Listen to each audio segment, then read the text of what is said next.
I'm about to tell you about the most powerful woman in British history that you've never heard of. She commanded armies, built fortresses, and ruled a kingdom when women were supposed to be silent and invisible, while history remembers her father, Alfred the Great, and her brother Edward the Elder. It has forgotten the warrior queen who may have been the most brilliant military strategist of them all. Her name was Theophil. And she didn't just break the rules of her time, she rewrote them entirely. She faced down Viking warlords, outsmarted rival kings, and built an empire that would shape England for centuries to come. Yet somehow, this remarkable woman has been erased from the stories we tell about medieval Britain. But tonight, I'm going to change that, because her story is so extraordinary that it will make you question everything you thought you knew about power, gender, and the birth of England itself. Picture England in the year 900 AD, a land torn apart by war, divided into fractured kingdoms, and terrorized by Viking raiders who had been pillaging and conquering for over a century. The great kingdoms of Northumbria, East Anglia, and Mercia had fallen to the Viking Great Army, leaving only Wessex in the south clinging to independence under Alfred the Great. But Alfred was aging, and the question of succession loomed over a kingdom that had barely survived the Viking onslaught.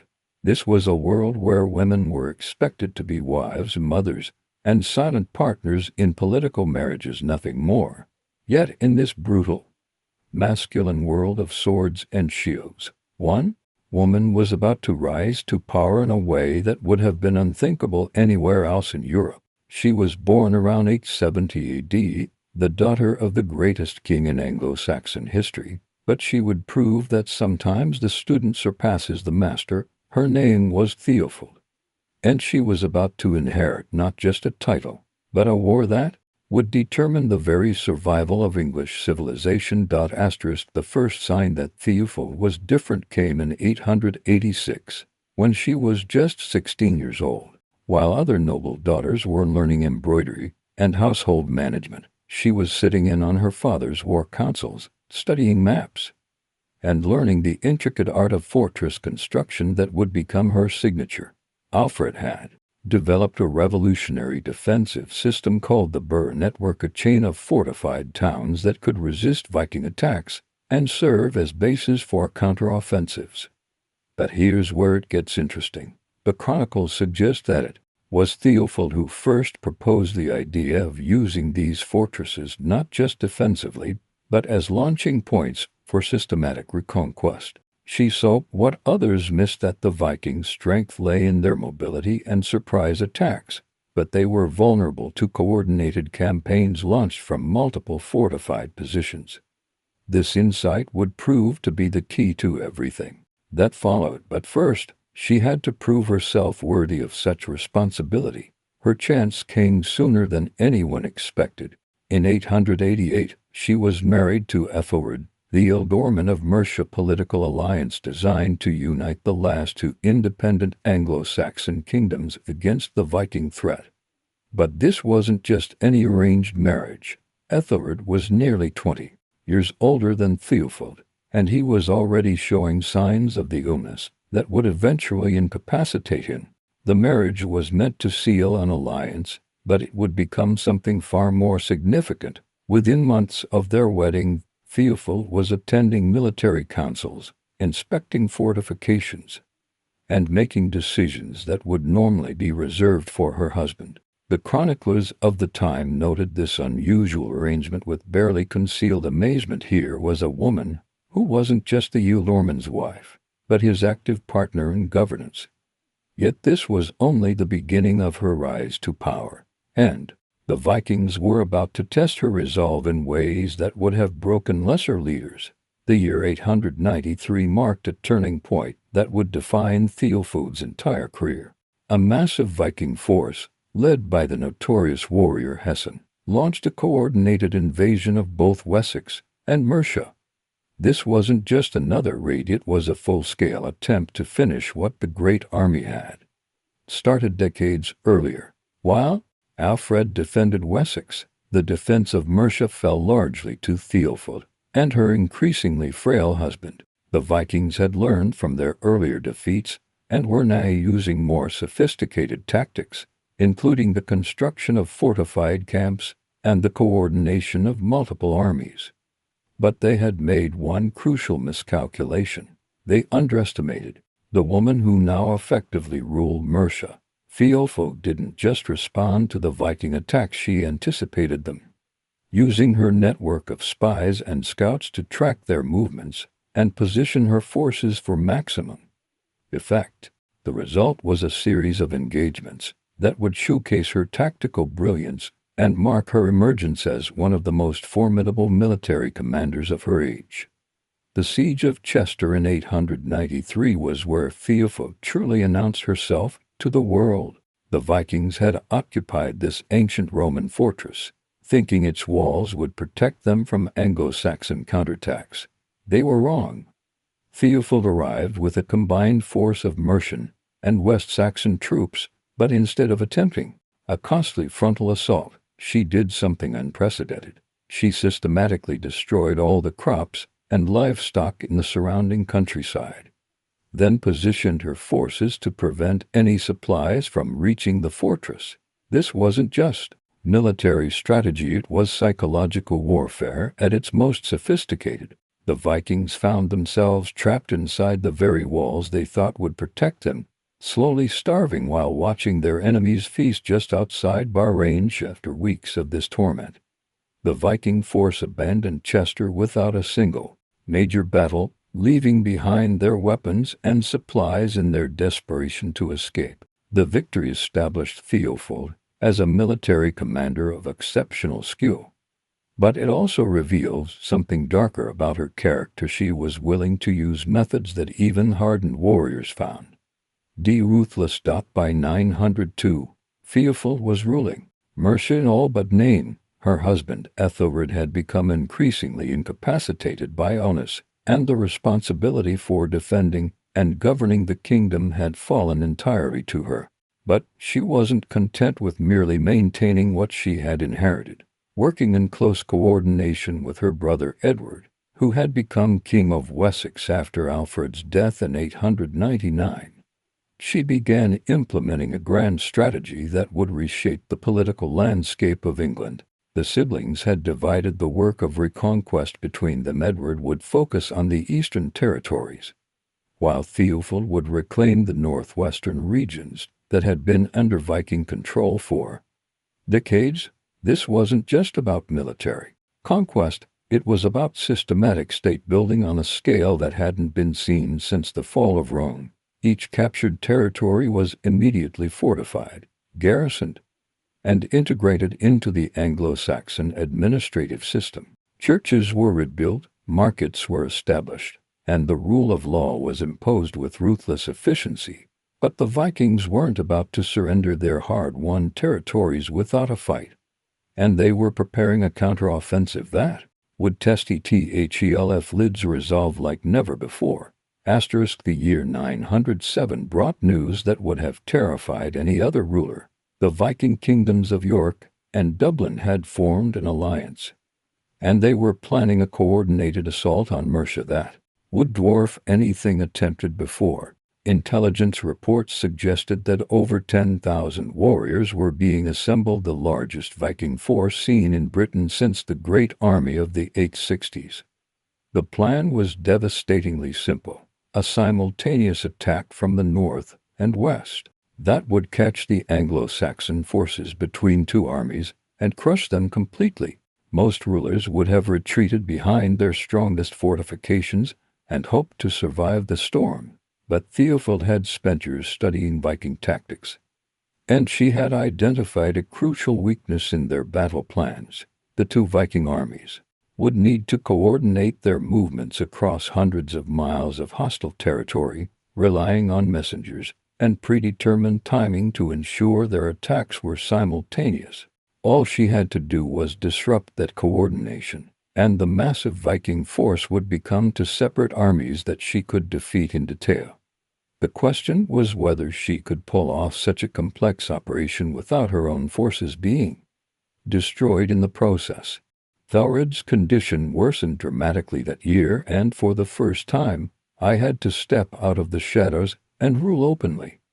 The reaction was immediate and predictable. Saxon nobles who had respected my husband's authority suddenly questioned every decision. Viking leaders who had feared Mercia's military strength began probing our borders, and even some of my own advisors started plotting to replace me with a more suitable male ruler. But what they didn't understand was that I had been preparing for this moment my entire adult life. While they saw a woman trying to hold onto power, I saw an opportunity to implement strategies that a traditional king could never have attempted. My first move was to begin construction of a chain of fortified towns, boroughs, that would create an impenetrable defensive network across Mercia. These weren't just military fortifications. They were economic and political centers that would bind the scattered Saxon communities together in a way that had never been attempted before. Each borough was positioned to support the others, creating a web of mutual defense that could withstand even the most coordinated Viking assault. But building these fortifications required convincing skeptical nobles to contribute resources to a plan they didn't fully understand, led by a woman they weren't sure they should trust. The engineering challenges alone were staggering. We were essentially rebuilding the defensive infrastructure of an entire kingdom while under constant threat of attack. And the Vikings, sensing weakness in our transition of power, began launching increasingly bold raids to test our resolve. The question that kept me awake at night was whether I could complete the fortification network before our enemies realized just how vulnerable we actually were. The answer came sooner than I expected, and it almost cost me everything. In 907, a massive Viking force led by a warlord named Ingvar launched a coordinated assault on 3 of our newly constructed boroughs simultaneously. This wasn't a random raid. It was a calculated test of our entire defensive strategy, designed to prove that a woman's military planning couldn't stand against Viking battle tactics that had conquered most of northern England. The attacks were timed to stretch our forces beyond their limits, forcing me to choose which settlements to save and which to sacrifice. But what Ingvar didn't know was that I had been studying Viking military patterns for years, analyzing their strategies through intelligence networks that my father had taught me to build. I had anticipated exactly this kind of coordinated assault, and the boroughs had been designed not just to withstand siege but to turn the attackers' own tactics against them. Instead of spreading our forces thin trying to defend all 3 locations, I made a decision that shocked even my own commanders. I ordered 2 of the boroughs to be temporarily abandoned, concentrating our entire army at the 3rd location, where the terrain offered the greatest advantage. The Vikings, expecting easy victories at the abandoned fortifications, found themselves facing a full Saxon army in a position where their superior numbers became a liability rather than an asset. The battle that followed was unlike anything England had seen before, not just because of the tactical innovations I had implemented, but because it was the first time a Viking army had faced a Saxon force commanded by a woman who understood their psychology as well as their military methods. But even as we achieved victory, I knew that this was only the beginning of a much larger conflict that would determine the fate of Anglo-Saxon England. The victory at the Burr sent shockwaves through the Viking world. But it also revealed something that chilled me to the bone. The attack hadn't been a random raid or even a conventional military campaign. It had been a carefully orchestrated probe designed to test not just our defenses, but our leadership structure. Through interrogated prisoners, I learned that Viking commanders across England had been sharing intelligence about Saxon kingdoms, identifying weaknesses, and coordinating attacks in a way that suggested a level of strategic thinking we had never encountered before. They weren't just raiders anymore.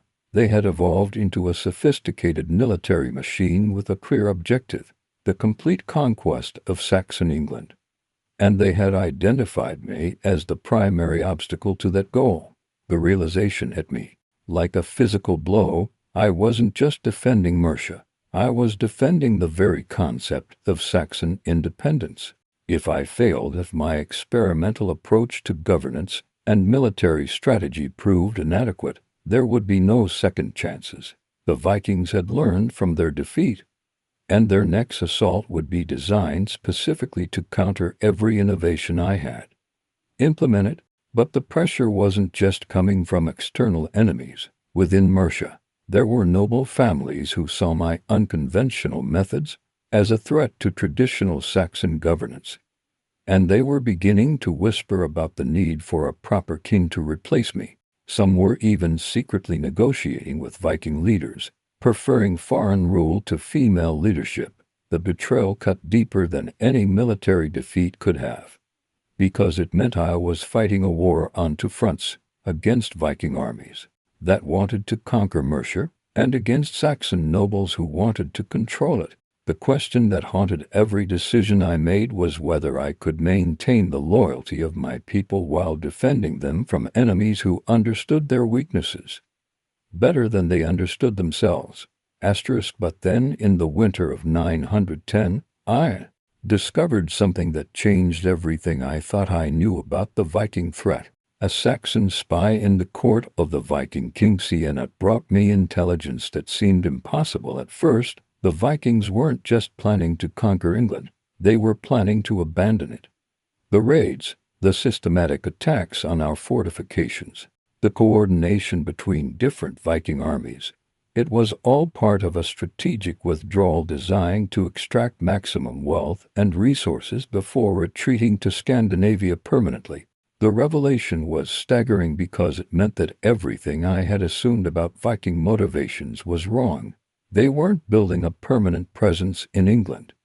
They were conducting the most sophisticated resource extraction operation in medieval history. But here's the twist that even I didn't see coming. They needed one final, decisive victory to justify the withdrawal to their own people, and that victory had to be against me.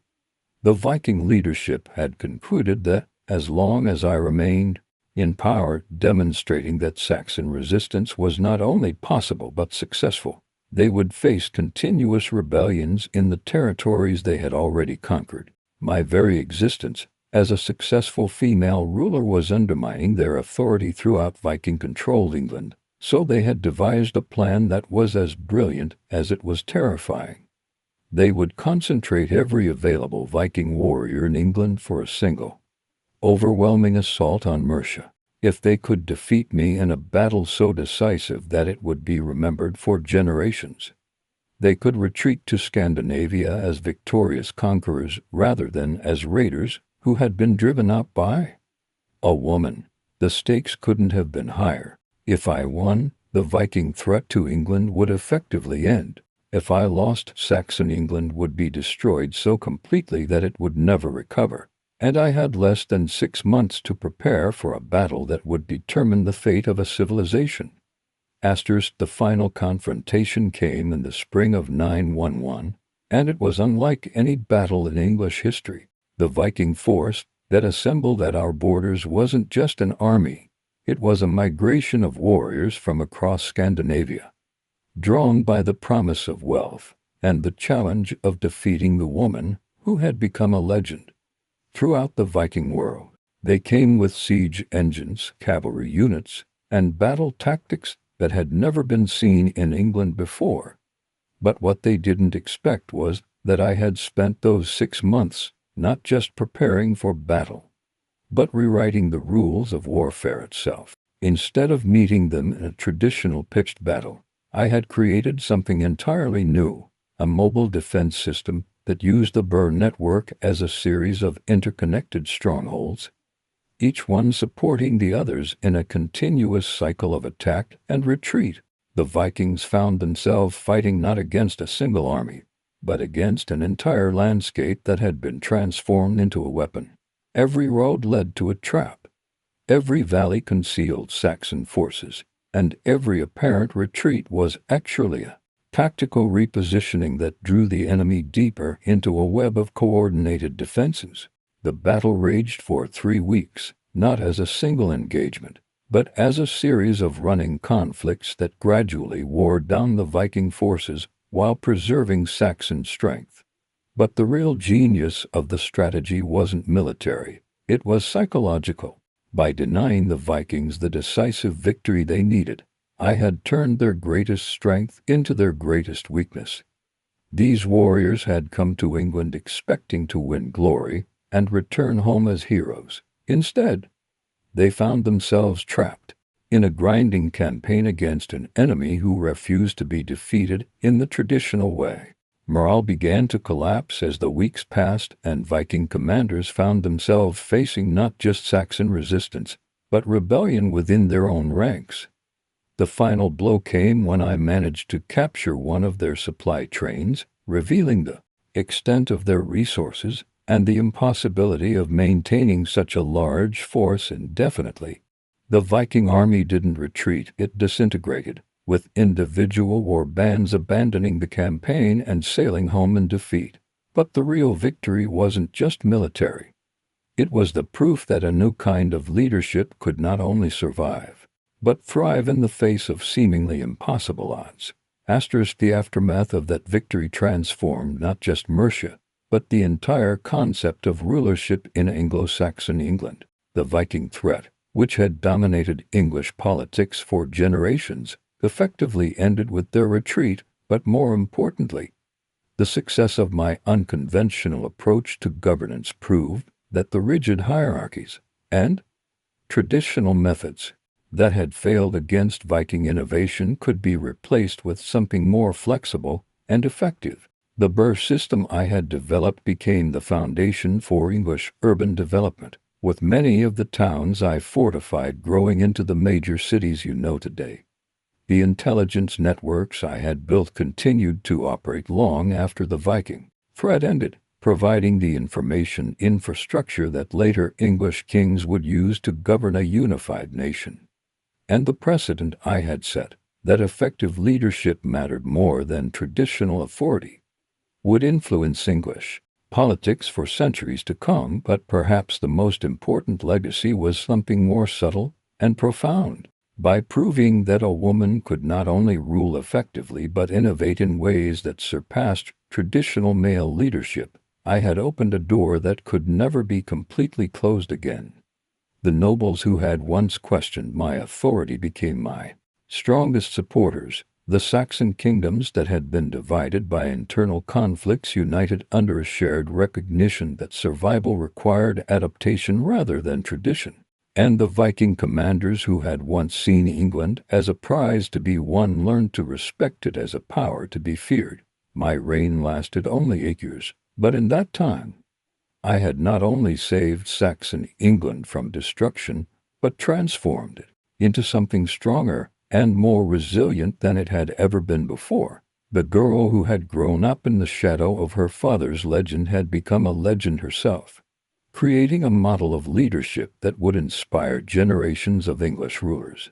And though my name may have been forgotten by history, the England I helped create, with its network of fortified towns, its tradition of pragmatic governance, and its belief that innovation matters more than tradition, remains my monument. To this day, the question isn't why you've never heard of me, but why the story of how England was truly born has been hidden for over 1,000 years.